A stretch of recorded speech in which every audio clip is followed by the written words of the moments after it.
This is State Representative Graig Meyer. I'm joined by my colleague, Representative James Gailliard from Rocky Mount. James, you want to say hi? Just tell people a little bit about yourself. Sure. Thank you for having me on, Representative Meyer. I'm James Gailliard, and I'm State Representative for North Carolina House District 25, which is 20 of the 24 precincts in Nash County. We are in Eastern North Carolina, about 48 miles east of Raleigh, which is our state capital. This is my second term. And we're here today to talk about criminal justice reform and policing, obviously with what we're learning about Andrew Brown being shot by police in Elizabeth City. We brought the national attention of this debate we've been having for several years now around policing and violence towards Black people and other people of color. And what do we need to do for overall criminal justice reform? And then right now the lens is right here on us in North Carolina. I did a conversation earlier this week that's on my Facebook page as well with John Bloom, one of my friends who's a police trainer and police reformer, about what he thinks we need to change. But James, you have been very involved in criminal justice reform efforts ever since you've been in the legislature. Start out, tell us a little bit about the Governor's Commission that you co-chaired and kind of what's happened up to this point, and then we'll talk about where we're at right now. Sure, yeah. And so Executive Order 145, the governor signed in June of last year, 2020. So I think it's important that people realize that we've been fighting these issues before the incident this past week in Elizabeth City. And so recognizing that there's structural inequity, recognizing that there's racism attached to our criminal justice system, the governor signed an executive order to create a task force to kind of, to address that.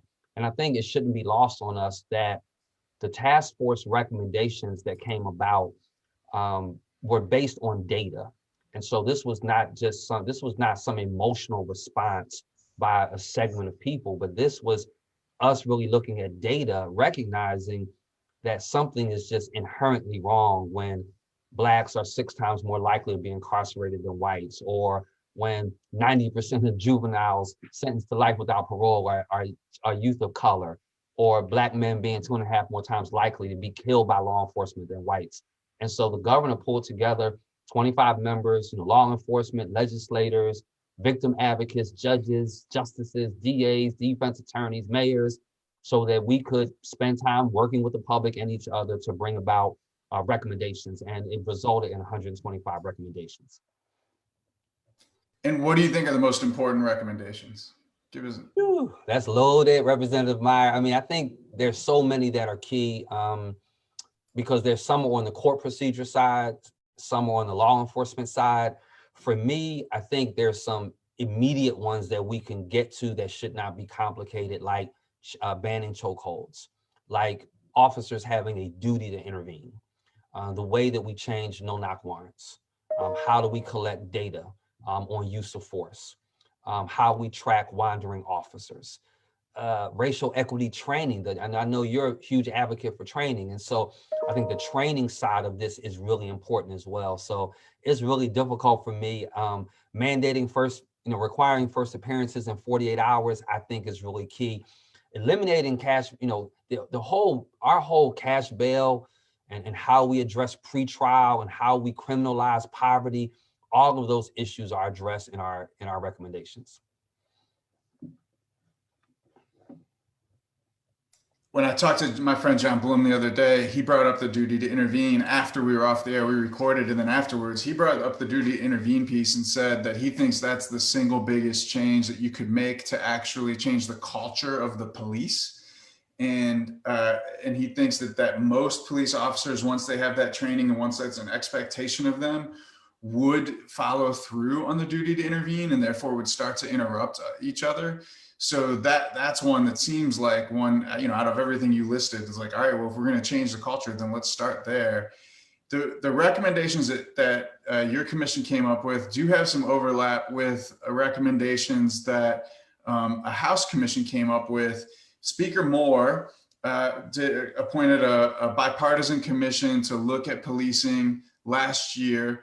2 Republicans and 1 Democrat chairing that commission. They came up with some recommendations of their own. Where's the overlap and where's the difference between those? Yeah, that's a great question. And so there was a House bill that was filed on some of the overlap areas that surprisingly enough didn't really move either. It got filed, and then initially it got sent directly to rules in the Senate, and then it was taken out of rules, sent to judiciary, but it's been sitting in judiciary for, wow, a while now. And so some of the overlap areas had to do with banning chokeholds. Duty to intervene was an overlap. There was some training recommendations that were overlap. But unfortunately, even the areas that overlap, we still have not been able to get bill movement in either chamber. And why do you think that is? I mean, I can share my thoughts, but why do you think we haven't seen any action on this in the legislature? Yeah, that's a great question. Part of me feels as if there's a base of people that don't want to see movement on this, that it's just become politicized. That's part of it. But it just feels as if it is just political posturing to me, because there is pressure from the Sheriff Association, the Association for District Attorneys and the police chiefs. They all have a factor in this, but there still are some bills even they would agree to. And so it's been really interesting to me that there's been no movement. I mean, I would point out that in last year's elections, the Republicans' whole frame attacking our Democratic candidates was that Democrats want to defund the police, which no Democrat in North Carolina has ever said defund the police, not once. And then this week, when Governor Cooper gave his State of the State address and he called for us to work on racial justice and addressing systemic racism, I was really glad to hear him say that. And he called on us to move some of this legislation. And then in the response from the speaker once again said, we're never going to defund the police. So he created this commission that put out these bills. And now here we are, not even hearing the bills that he created, because apparently he'd rather stick with this false narrative that divides us over this. And then in the Senate side this week, we saw calls for an update of our body camera legislation, which we should probably talk about specifically. And then we saw that Danny Britt and other members of the Senate doubled down on the existing body camera law and said they're not interested in changing it. So it really does seem like it's all about political resistance and Republicans playing to their base. Absolutely. And, as you know, my son he was a Rocky Mount police officer. Now he's a deputy sheriff in Nash County. And I have a great relationship with actually our Republican sheriff here in Nash County, Keith Stone. And, everyone knew that it was just political posturing. And you're right. I just have not met the Democratic legislator who wants to defund the police. It's just been political stunts that unfortunately continue to divide us. So we've already got a couple questions in the chat, and Matthew Clements asks about,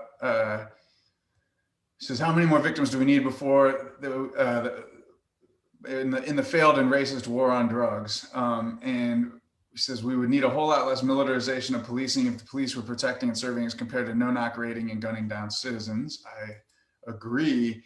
And part of this, your commission did recommend some changes on marijuana legalization. And I put forward a bill last week 2 weeks ago to legalize marijuana and reinvest in communities that have been harmed by the war on drugs. What did your commission propose? Yeah, we proposed decriminalizing, and I'm always quick to make that change, share that when I'm doing my tent halls and stuff, because people will quote me and say, Gailliard says to legalize it. The recommendation actually came out to decriminalize possession of up to 1.5 ounces. And that recommendation, it's several reasons why I think that's a good idea. It's amazing how bogged down for Republicans to be, quote unquote, fiscally conservative and yet refuse to pass policies that fiscally make sense is mind-boggling to me. And so to bog down an already crowded court system with cases that just do not need to be criminalized. We could address them with a fine if we had to, but it doesn't have to be criminalized.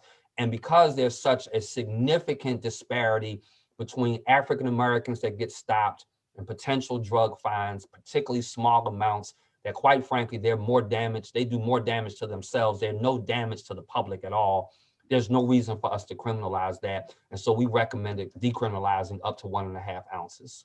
So I'm going to put you on the spot for a second here. I mean, I think you and I are in agreement about decriminalization. I don't know how far you go on your legalization beliefs. I don't know if you've taken a stand on that. But one of the reasons why we haven't seen any decriminalization or legalization in North Carolina is because the objections to those people who object to legalizing marijuana are so strong that the Republicans are afraid to go against those people in their base. And the polling's pretty clear that most of those people's rejection, they frame it through a religious narrative, and that's why they say that they're, that it's against their religion to believe in legalizing drugs. Right. You're a pastor. You pastor a very large and influential Christian church. Yeah. How do you process the religious and legal piece of marijuana? Yeah, I want to see some more information. I am not anti the potential of us legalizing it. I want to make sure that it's not a gateway drug, that it's not going to create some greater issues and problems for people. But my initial research of it would suggest that this is something that we should be actively studying. We should have been studying this a year ago, coming up with really clear findings, really clear science, and then making up in our mind the best path forward. And I think when it's all said and done, the best path forward is going to be to legalize it. And I don't find a moral struggle with that decision. So when they claim that it's a religious objection, you think it's just like are they using religion to cover up a political objection? Or yeah, and that burns me, Representative Meyer, only because the example, and I don't want to offend anybody that might be listening, but the example that I always give people is that if you look at the typical far right leaning person that's got this religious objection to some person that is that's using a drug or not properly taking care of their body or whatever, person winds up 60, 70, 80 pounds overweight. And so literally they have no objection to gluttony and abuse of body and anything else, except when it comes to some other things. I kind of struggle with a population of people that cherry pick from this hypocritical posturing. I think it makes Christianity look bad. I think it makes religion look bad. And like I remind people, 100% of the people that go to my church are sinners. And, we are going to have our own struggles and moral differences on where the dividing line is. But I think it's just political posturing. I see in the chat that my friend Joe Costa, who's a Durham County Sheriff's Deputy and School Resource Officer, says, as an LEO, law enforcement officer, he says, I've intervened, he's intervened. We never needed a conversation or training. Wrong is wrong. And so I think he's supporting that duty to intervene piece we were talking about earlier. I want to also harken back again to the body cameras legislation. So I was in the legislature when we passed the current body cameras law. And I voted against it the whole way through until we got to the conference report. And this week, when I looked back and saw I voted for the conference report is like the final version of the bill. I couldn't remember why I voted for the final version of the bill when I voted against all the other versions. And I looked at who else changed their vote on that. Mickey Mishaw was one of the people. I was like, all right, well, if I'm with Mickey Mishaw, like there's something going on there that happened. And I think what happened was that we got progress in the final version of the bill that hadn't been in the present version of the bill. And it was like, okay, we got some progress. We'll vote for it to show good bipartisan effort. And now I look back on it and I'm like, yeah, you know what? Clearly, based on what happened with Andrew Brown this week, that progress wasn't enough. I should have stuck with my original vote and not voted for the progress in the bill, because we're in a situation where the options for public disclosure, transparency, and maintaining public trust on the incident are pretty limited. On the other hand, the judge who looked at it may have not wanted to release it because he may believe that there's a good reason that criminal charges should be brought against one of the officers, and he may not want to prejudice a potential trial if there's going to be criminal charges brought by releasing the video. So I can see the argument of why, if you want legal justice, why you don't want the video out there, but the transparency argument is pretty hard on the other side. You weren't in the legislature when we passed that bill. What are you thinking about it? Yeah, and I did some research on that because it has been coming up in conversation. And as you and I both know, and I'm sure the people that are watching us right now know, bills are always amended. And there are times that we will vote yes on a bill that we're kind of holding our nose a little bit, but we're like, hey, it's better than what we started with, right? But that's the whole point of legislation, that we have to continually amend it to make it better to help as many people as possible. And so, I think that initial legislation was appropriate, acceptable at that time, but we need to look at amending it further, which is why we filed the bill we did this week around the release of 48 hours. And I do recognize that the courts have some consideration, and we wrote that into the legislation and say, you know what, they need to go ahead and release it. However, there can be a request to say for the judge to consider certain things as to whether or not they will release the footage, whether or not it's compelling to public interest, whether or not the recording contains some kind of confidential or sensitive information, et cetera.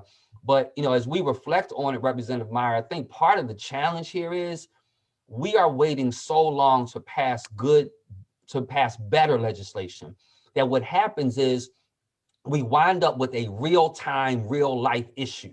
And the real-time, real-life issue takes precedent emotionally over our ability to pass the legislation.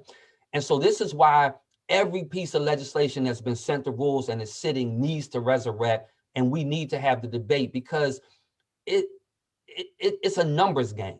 If more Black people are being stopped, and they are, then more Black people are going to have a negative confrontation, and they will. And we're going to get more of these emotional challenges, and we will. And we won't be able to pass the legislation that we need to quick enough.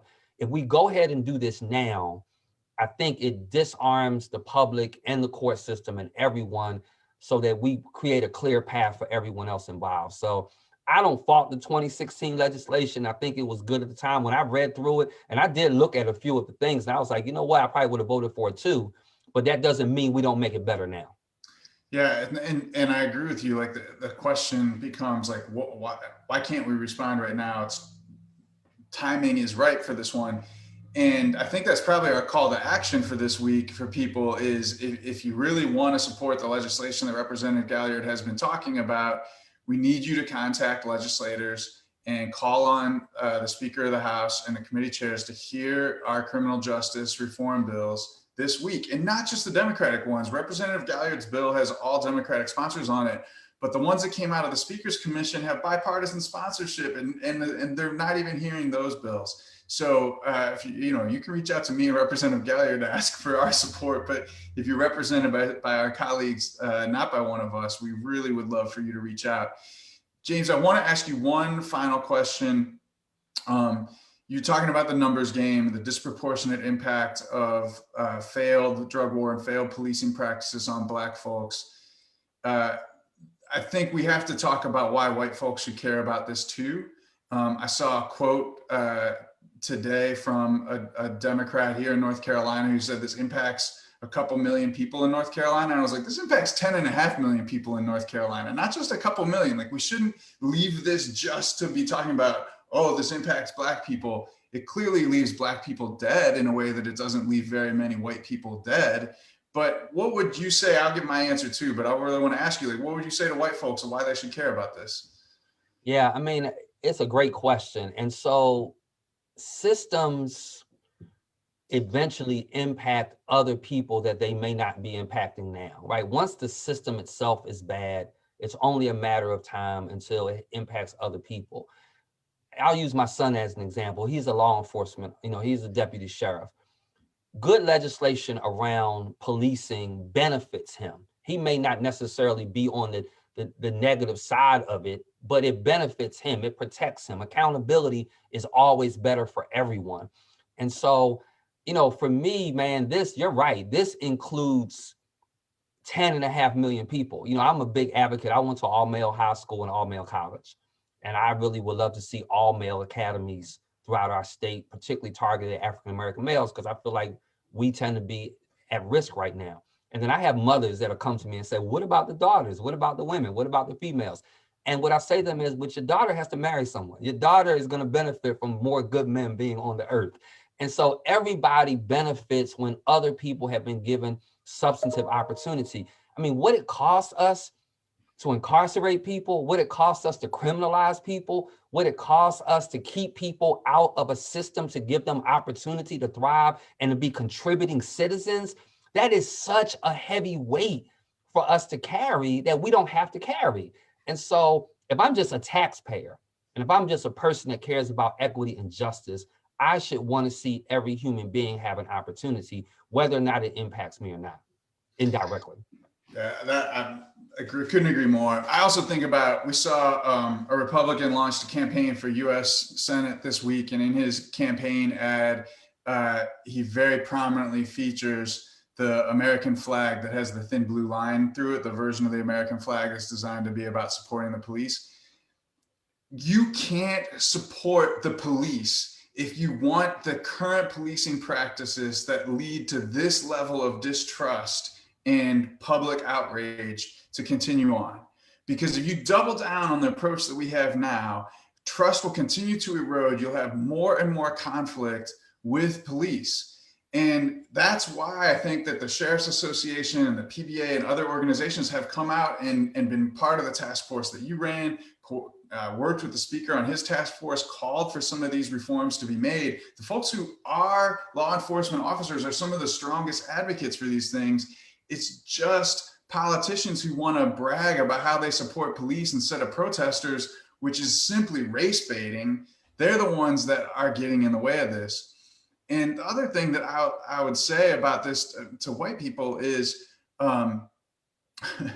we all need, this is kind of your argument about the way systems impact other people. Like, we all need to be interacting in systems that are healthy for everyone, because an unhealthy system comes back on everybody. It's basically, it's the same, making the same point you are. But this is the example that I want to give.